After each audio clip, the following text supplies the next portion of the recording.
हाँ जी, नमस्ते। तो देखो, आपको इमेजिन करना है हमारे एक एक शब्द को। आपने देखा होगा वो जो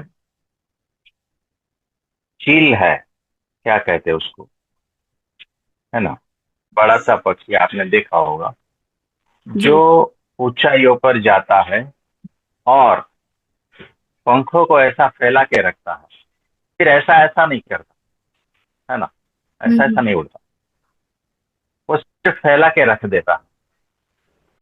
यानी अपनी ओर से कोई प्रयत्न नहीं करता।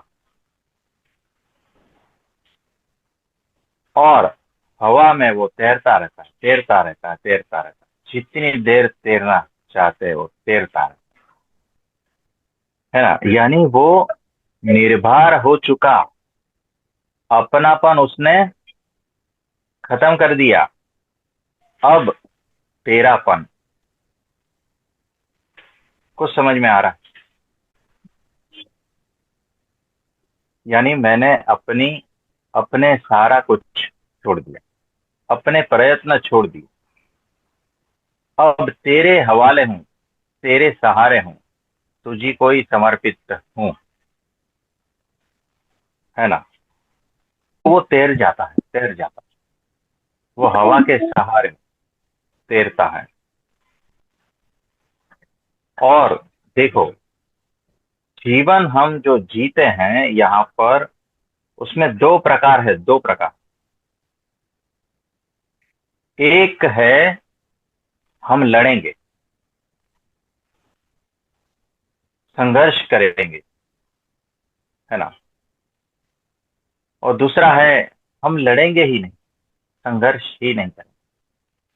ये अलग ढंग से मत लेने ना। हम जो कह रहे हैं वो अलग चीज है। हम लड़ेंगे ही नहीं, संघर्ष नहीं करेंगे। यानी परमात्मा ने जो कुछ बनाया है ना, उसको समझदारी पूर्वक, होश पूर्वक देखेंगे और उसके साथ में संघर्ष में नहीं उतरेंगे। कहने का मतलब ये है ना? तो ये जो पंछी जब ये करता है ना, पंखों को फड़फड़ाता है ना, तब वो संघर्ष कर रहा है। वो थकेगा, हारेगा, वो भार से भर जाएगा। और एक सीमा के बाद में जब वो ऐसा करता है, पंखों फैला देता है और हवा को समर्पित हो जाता है, तब वो निर्भर हो जाता है। और निर्भर होना वही असली ज्ञान है, याद रखना।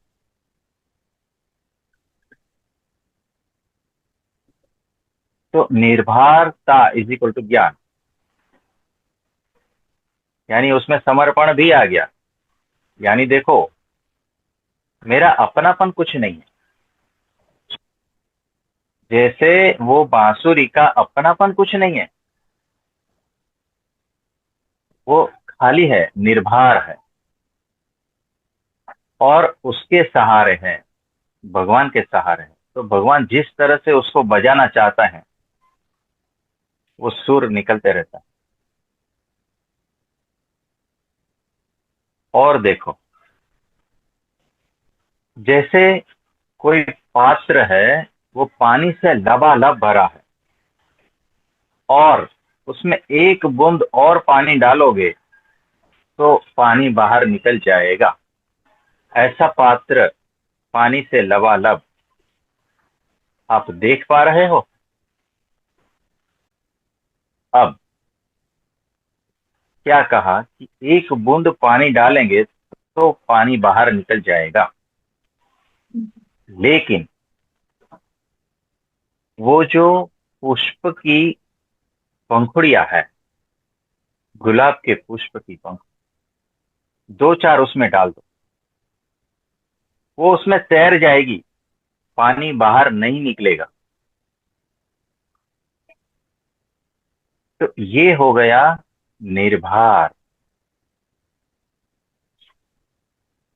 यानी गुलाब की पंखुड़ियों ने अपनी जगह मांगी नहीं,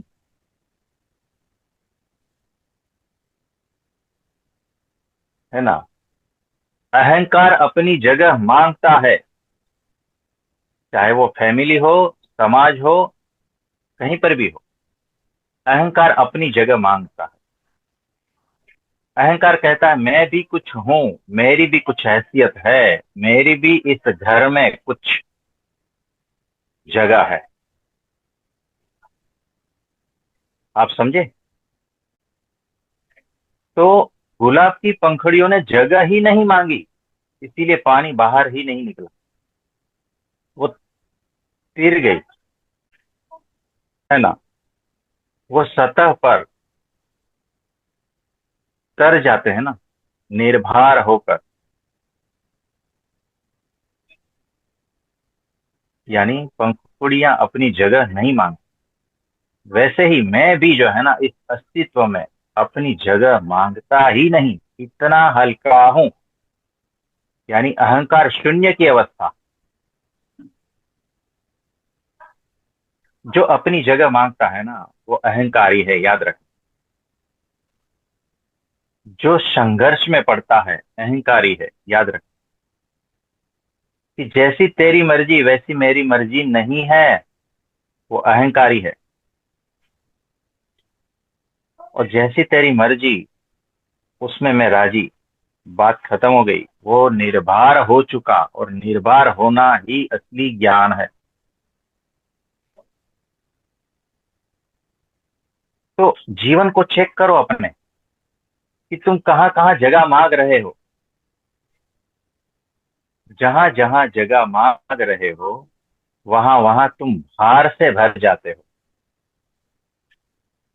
वो भार जो है ना, तुम जहां जहां जाओगे वो भार तुम्हारे पीछे आएगा। घृणा का भाव, ईर्ष्या का भाव, क्रोध है, कपट है, मान है, ये सारे भार जो है ना उसको लेकर तुम घूम रहे हो। और इसीलिए तुम्हें जगह चाहिए, पत्थर को जगह चाहिए, पंखुड़ी को नहीं चाहिए, वो तैर जाती है ना। तो तुम जितने अहंकार से युक्त हो उतनी जगह तुम्हें चाहिए, उतना तुम भार युक्त हो। और जितना तुम भार युक्त होते जाओगे उतना तुम पत्थर बनते जाओगे। तुम्हारी चेतना पत्थर समान होती जाएगी, तुम्हारी चेतना जीरो होती जाएगी। और जितना तुम निर्भर होते हो, पंखुड़ियों के समान तुम तैरने लगते हो, तुम्हें जगह नहीं चाहिए। तुम उस बाज के पक्षी की तरह फैलने लगते हो, सारा अस्तित्व तुम्हारा है। फिर जो निर्भर हो गया ना उसकी चेतना अनंत अनंत तक फैलती है, अनंत ब्रह्मांडों तक फैलती है। जो अहंकार रहित हो गया उसकी चेतना अनंत अस्तित्व तक फैलती है। वो जगह कभी मांगता नहीं। यानी परमात्मा ही उसके भीतर रहता है। इस तरह से तुम हो जाते हो। और जब तुम निर्भर होते हो तो तुम्हारे पीछे पीछे वो परमात्मा के दिव्य गुणों की सुगंध आती है। जो प्रार्थना है, जो प्रेम है, जो करुणा है, ये सारे गुण और उसकी सुगंध तुम्हारे पीछे पीछे आती है। कल्टीवेट करनी नहीं पड़ती। और जो निर्भर हो चुका है ना वो सहज हो चुका है। सहजता निर्भरता से आती है। अहंकार कभी भी सहज नहीं हो पाता। तो सहजता का सूत्र भी यही है, निर्भरता, निरहंकारी का भी सूत्र यही है।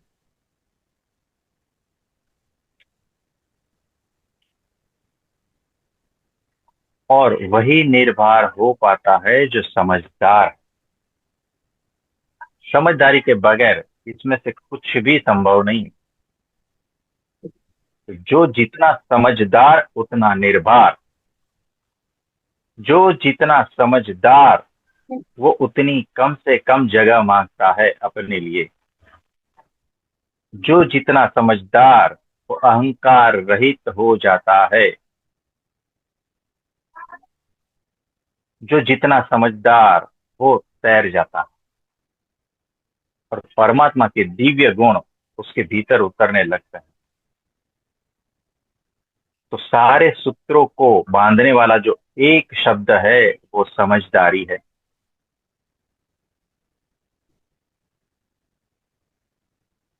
और समझदारी के ही इतने सारे फूल हैं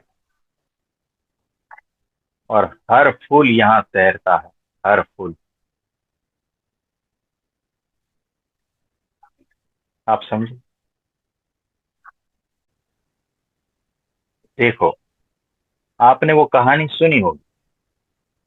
एक बूढ़ी औरत है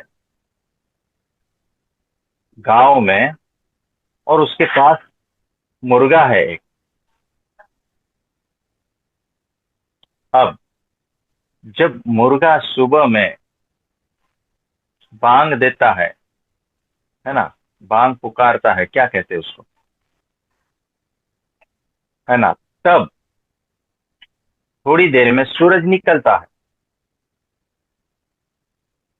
अब वो बुढ़िया को इतना फिक्स हो गया है कि मेरा मुर्गा जब बांग देता है तब सूरज उगता है, तब सूरज निकलता है और गांव में प्रकाश फैलता है। बताओ ये तर्क सही है या गलत?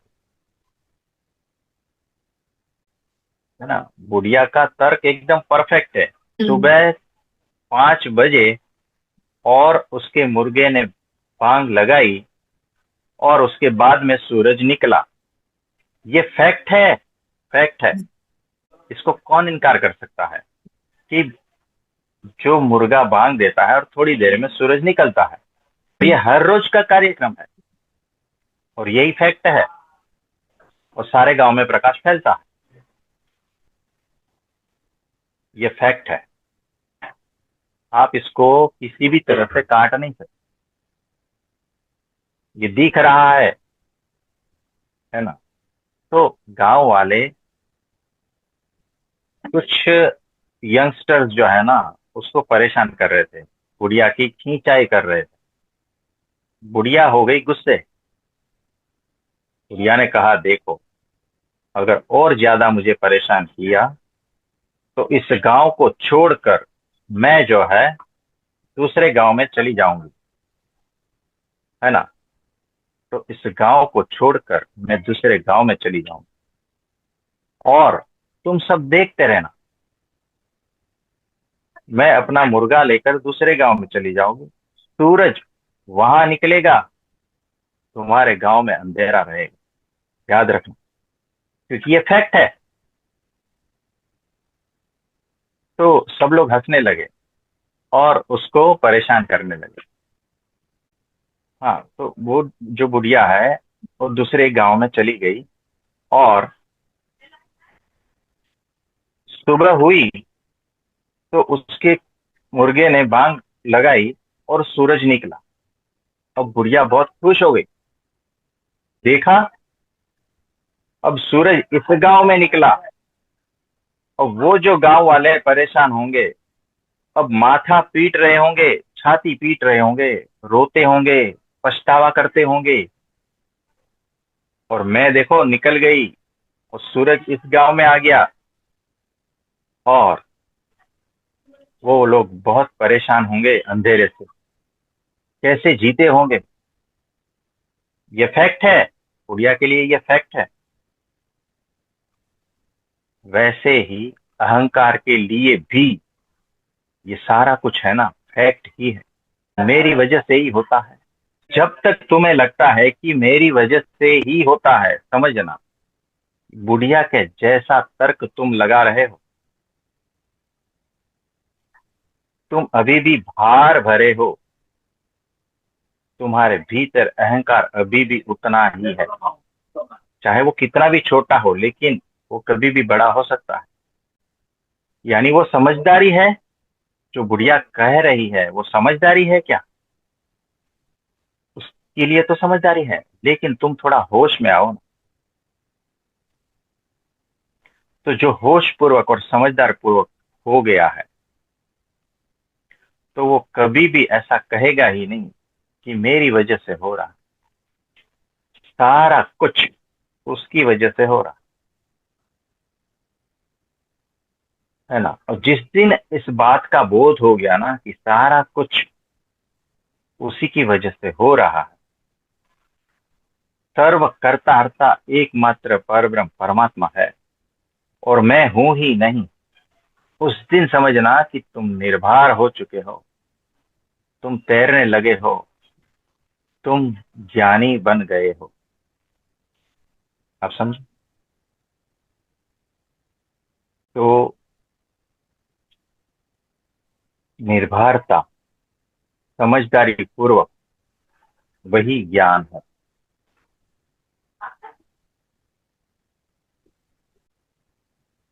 तो देखो कैसा है, जब तक जीवन में प्रगट परमात्मा नहीं है, यानी जैसे अर्जुन के जीवन में थे, तो भगवान ने उनको कहा है कि तू क्यों बीच में आ रहा है? भगवान को ये सबको मारना है और भगवान ही कर रहा है, तू क्यों बीच में आ रहा है? तू तो जो मैं कहता हूं वैसा कर, है ना। यानी अब अर्जुन जो है ना निर्भर हो गया।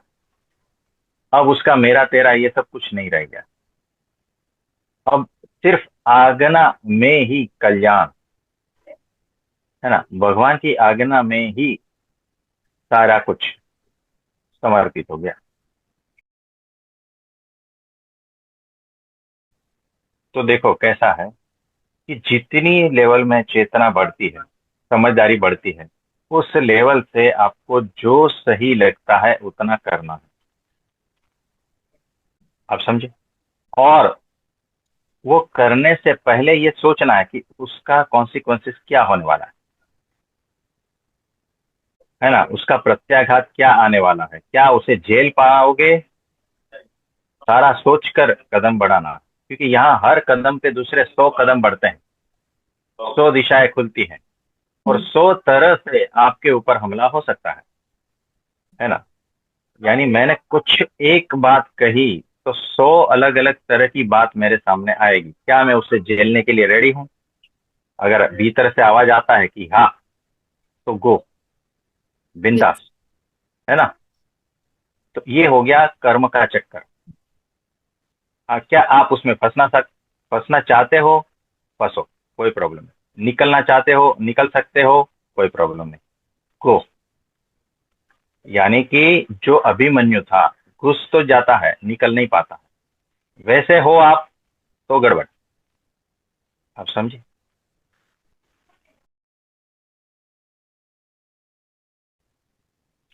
इसमें कोई पता नहीं चलेगा, रिजल्ट पता देगा। यानी मैं कुछ एक्शन लेता हूं और मेरे खिलाफ 10 एक्शन और आ जाती है।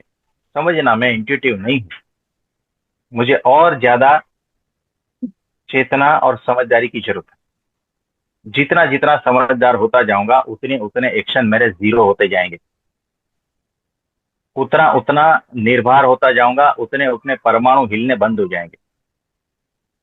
तो जितना ज्यादा परमाणु हिलता है और जितना ज्यादा एक्शन में आते हो, तो समझना कि अभी भी बहुत भार युक्त हो, अभी भी अहंकार बहुत है ना। तो आप कौन से भी लेवल से डिसीजन ले सकते हो, लेकिन उसके बाद आपको झेलने की ताकत है तो लो। आप किसी भी लेवल से किसी के भी साथ संघर्ष में उतर सकते हो, झेलने की ताकत है, झेल लो। हाँ, तो देखो, जिसने भगवान को चुन लिया ना, और समझदारी पूर्वक, तब ही आप निर्भर हो, समझना। यानी समझदारी पूर्वक अगर भगवान को पसंद किया, तब जो होता है उसी की मर्जी से होता है, जो होता है मैं झेल लेता हूँ। और ना समझी से भी भगवान को पसंद किया ना, तो भी थोड़ी बहुत तो गड़बड़ होती है, फिर भगवान छूट जाते हैं, क्योंकि वो जो है ना समझी आपको पीछे खींच लेती है ना। तो सबसे पहले भगवान में निष्ठा जरूरी है। निष्ठा अगर कम रही तो भी गड़बड़ है, निष्ठा पूर्ण रही तभी आप युद्ध कर सकते हो। तो वैसे ये तो दलदल है ही। आपको क्या करना है ना, आपका ध्येय क्या है, कि क्या आप इस दलदल में फंसने के लिए आए हो, पूछना भीतर क्वेश्चन पूछना, कि आप क्या करने के लिए आए हो और क्या कर रहे हो, है ना। क्या ये सब चक्कर में फंसने के लिए आए हो तो फंसो।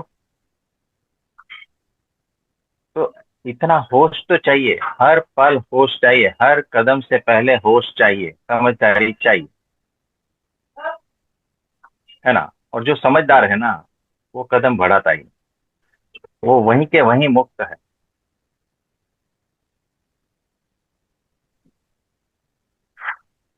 तो चक्रव्यूह में तो कोई भी फंस सकता है, जो ना समझ है ना तो वो पहले फंसेगा।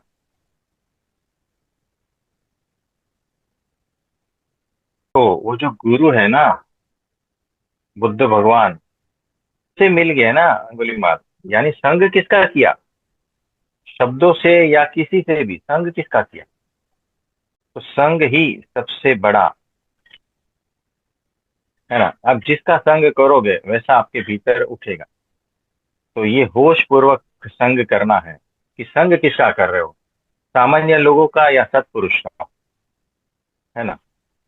तो जिसका संग करते हो वैसे वैसे होते जाओगे। तो अंगुली माल का जो है संग भगवान से हो गया, सत्पुरुष से हो गया, गुरु से हो गया, और काम बन गया, है ना। वाल्मीकि जो लुटारू था, हाँ, बड़ा बहुत बड़ा लुटेरा था, नारद मुनि, गुरु से संग हो गया,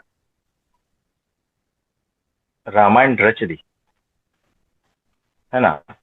तो वैसे हो जाना है, संग करो, अच्छा बस, बात खत्म। जो लगता है ना कि ये ठीक है नहीं है, छोड़ दो, त्याग दो, संग उसका मत करो। अंत में एकमात्र संग रह जाता है सत्पुरुष का, है ना। बात खत्म हो गई। तो धीरे धीरे उस तरह से बन जाते हो, उसके बाद में आप फिर किसी का भी संग करोगे ना, कोई फर्क पड़ने वाला नहीं है। जब तक संसार में हो, जब तक माया में हो, जब तक गुणों में हो, तब तक संग अत्यंत आवश्यक है ना।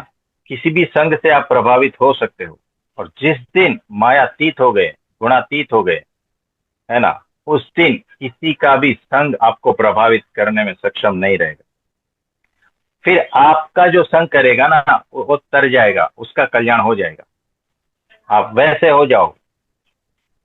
तो सबसे पहले संग शुद्धि,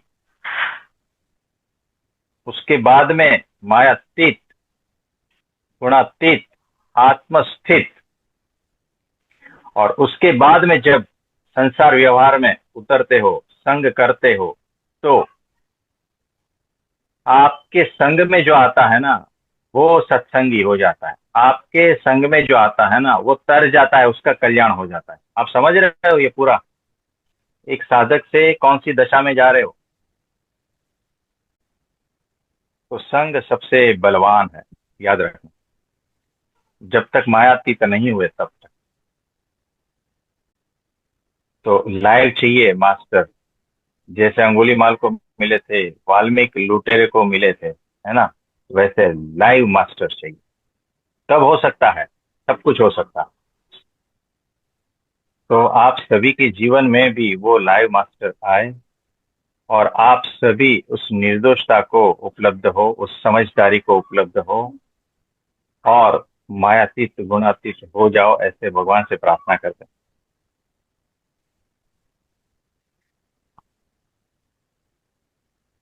सभी को बहुत बहुत आशीर्वाद।